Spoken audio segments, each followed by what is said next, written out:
Tervehdys taas. Uuden videon aika.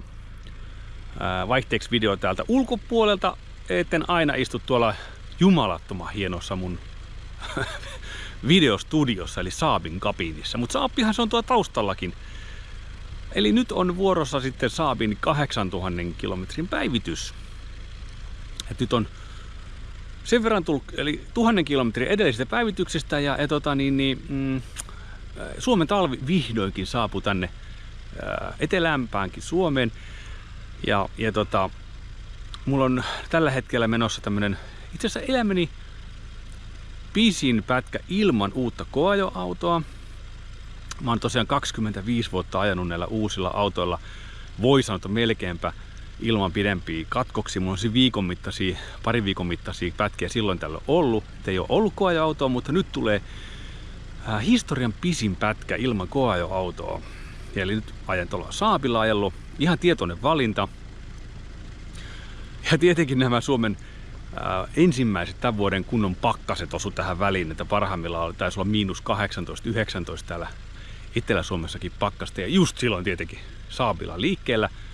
Mikä onkaan tämmöiseen talviseen olosuhteeseen parempi kuin näissä olosuhteissa tehty auto? No harmikseen tässä autossa ei ole lohkaria eikä mitään lisälämmitystä. Vähän mua jännitti, että kuinka käy kun mulle sen käynnistymisen kanssa, mutta uusi akku autossa, niin ei sitten sitä pelkoa kuitenkaan ollut. Pari päivää kun seison noissa pakkasissa, niin kyllähän se on, väänsi avaimesta, niin kyllä se kuuli heti moottoriäänestä, että onko pakko käynnistyä. Yksi kaveri sanoikin, että no mietipä itse, jos makaat pari päivää lumihangessa ja joku tulee herätteleen. Joo. No mutta joo, nyt on 8 tonnia ajettu. Ja kyllä täytyy sanoa, että auto on edelleen jaksaa mua hämmästyttää. Että miten saamari hyvä auto se on ja mitä enemmän mä tuolla autolla ajan, se vähemmän mua kiinnostaa ajaa noilla uusilla autoilla. Tämä on aika hämmentävää. Jotenkin tämmöiset olosuhteet ylittää odotukset koko ajan. Auto lämpee todella hyvin ja nopeasti. Siinä kovimpina pakkasaamuinakin kylmäkäynnistyksen teki, niin reilu 3 minuuttia niin rupesi puhaltaa lämmintä tuolta suuttimista. Ja perselämmitin on muuten sitten oikeasti grilli, että eikä montaa minuuttia tarvinnut pitää, niin oli sitten 3. asetuksesta tiputettava alemmaksi, koska oikeasti alkoi niin kuin karvat palaa. Et se on kyllä todella tehokas. Tietenkään ei mihinkään sähköautolukemiin ei pääse, mutta se lämpö on, sitten kun auto lämpenee, se on ihan erilaista. Nimittäin kun hukkalämpöä tuolta moottorista tulee, tuollaisessa vanhassa moottorissa, missä ei ole mitään moderneja päästövaatimuksia aiheuttamia ja aikaansaamia noita tekniikoita, niin hukkalämpöä tulee ihan tajuttomasti. Ja toi rintapelti, se lämpenee niin paljon, että se tulee semmoista mukavaa lämmintä, tasasta lämpöä, että vaikka puhallus ei ole päällä, niin se ikkunat pysyy auki ja se lämpö on miellyttävää. Se ei tuu semmoista puhallusta, mitä joutuu tekemään noissa kaikissa muissa autoissa, missä on ne sitten mitä vastuksia tahansa ja lämmityslaitteita, niin se puhallusta joutuu lisäämään. Niin, että se Saabi pysyy lämpöisenä, niin sitä puhallusta ei tarvitse pitää kovin kovana. Et se on hämmentävä kokemus ollut. Ja se lämpöä tulee, kun se tulee, mä kokeilin yksi päivä, missä on noin CD-soittimet ja nämä muut, ei se muita sähköisiä laitteita paljon olekaan tuossa autossa, niin ne on ihan siis, ei tulikuumana, mutta tosi lämpöisenä. Niin kun se koetaulukin käy, niin sitten se lämpö hohkaa ja säteilee tosta niin kuin koetaulusta ja kaikesta muusta niin paljon enemmän, että sitä puhallusta ei tarvitse pitää kovana. Okei, bensaahan toi vie. Mulla on nyt ollut tämän 1000 kilometrin aikana, niin tää on ollut pääosin tämmöistä niin kuin, en ottanut järvenpäätä kauempana käydä. Ja jos joku ei nyt, jotka asuu kauempana, ei tiedä, niin tästä mun kotikulmeti järvenpäähän on sen 40 kilometrin matka. Se mun säde on ollut tänne 40 kilometriä ihan maksi, mitä mä oon ajanut. Mutta pääosin tätä ihan nurkka-ajoa, niin kyllähän toi Saabi bensaa vie. Se on niin kuin kesäkeleillä ollut semmoista 9,5. Näissä samoissa ajoissa 9,5–10, niin nyt se on 12,5. Että se 20 pinnaa on kasvanut, mutta ihan siellä sama, ei sillä ole merkitystä. Niin kuin mitä se vie, se on ihan siellä sama näillä ajoilla. Ja tämän 8000 kilometrin aikana, mitä mä oon ajanut, mulla on mennyt rahaa auton osto mukaan lukien, eli 8300 €. Muutama, se oli, oliko se 8290, no jotakin semmoista, 8300 € niin kuin auton ostohinta mukaan lukien. Ja mä oon tohon laskenut niin kuin kaikki vakuutukset ja verot, vuosittaiset pakolliset verot niin kuin ostopäivään asti, eli se on nyt 2 vuotta mulla tulee täyteen joku maaliskuu, niin mä oon sinne asti ne maksanut. Että ei sillä niin kuin ajamiselle hirveästi hintaa, että kun mä ton auton, niin jos mä sen myyn, sit kuitenkin varmaan saa sen 3-4 tonnin kantturoissa jotakin.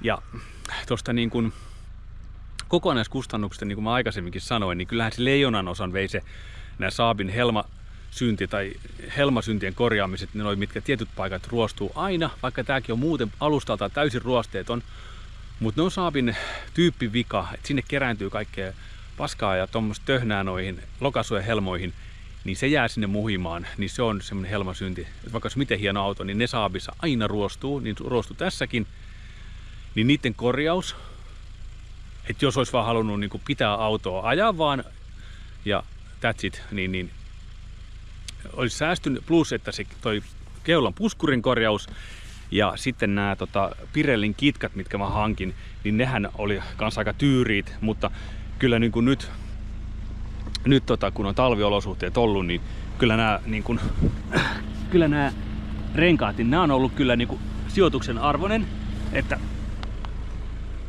mä oon tottunut aina ajaa kitkoilla. Ja aion jatkossakin, että mä en nasterenkaita omiin autoihin tuu hankkimaan. Mä en asu tiettömän tien päässä. Niin kitkat toimii ihan täydellisesti.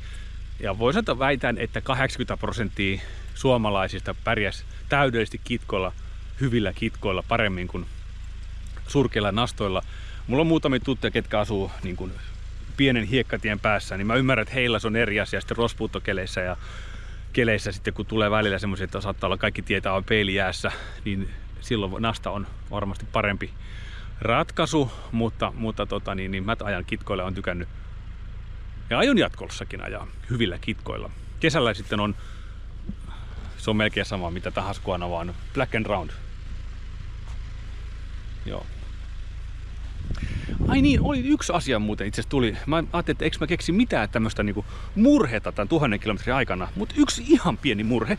Nimittäin eli toi puskuri kun korjattiin, kun mä en löytänyt mistään semmoista niinku mitään ehjää puskuria, minkä olisi voinut ostaa, tai sitten toi Aeron alahuuli, niin sehän oli katki, niin se tuolla automuovissa korjattiin, tuli tosi hieno, mutta siinä kävi ihan outo juttu. Mä kävin toissapäivänä, oli pakkasta joku 5-6 astetta, mä kävin autopesussa, niin se katkesi.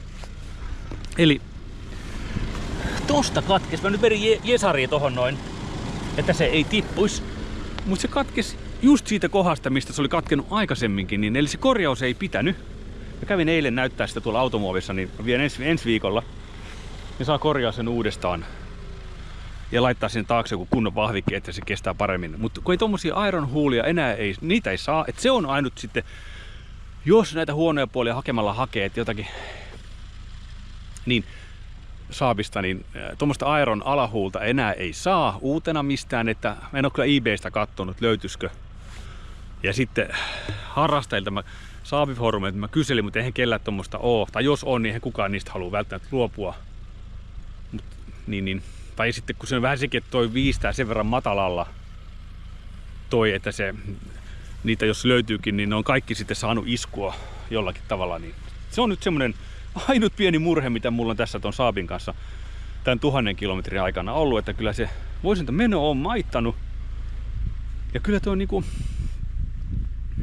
eihän se täydellinen auto ole, mutta vitsi se on kiva auto ajaa kyllä, että sen huomaa kyllä, että tuon ikäisen auton ESP-hallintajärjestelmän luistonesto, niin sehän on vanhanaikainen, että kun on tottunut ajalla moderneilla autoilla, missä ne se toimii ne ESP ja luistonestot todella hienosti, eleettömästi ja joissakin autoissa osaa jakaa voimaa, niin siinä toi on kyllä Jeesuksen vanha, että se kyllä ikävästi pudottaa tehoa, niin kuin sitten, että se ei ole mikään maailman paras ratkaisu, mutta on se vähän vanha järjestelmäkin. Siinä huomaa auton iän kyllä. Mutta muuten etenemiskyky ja ajettavuus Niin on kyllä, se on, vitsi mä dikkaan tosta autosta kyllä, että mä jossakin vaiheessa mietin, että mä myyn sen. En mä tiedä, millä mä sitten ajan. Mutta katsotaan.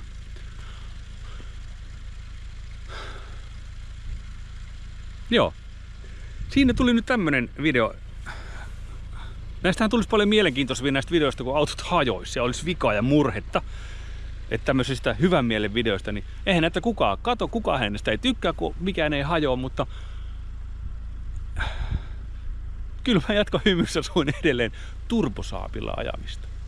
Huom, aina pitää sanoa turbosaapi. Vaikka itse asiassa kyllä, nyt en muista, nyt mun täytyisi tunnustaakin, että minkä vuoden jälkeen kaikki saapit on ollut aina turboahdettu ja hävettää tunnustaa, mutta mä luulisin, että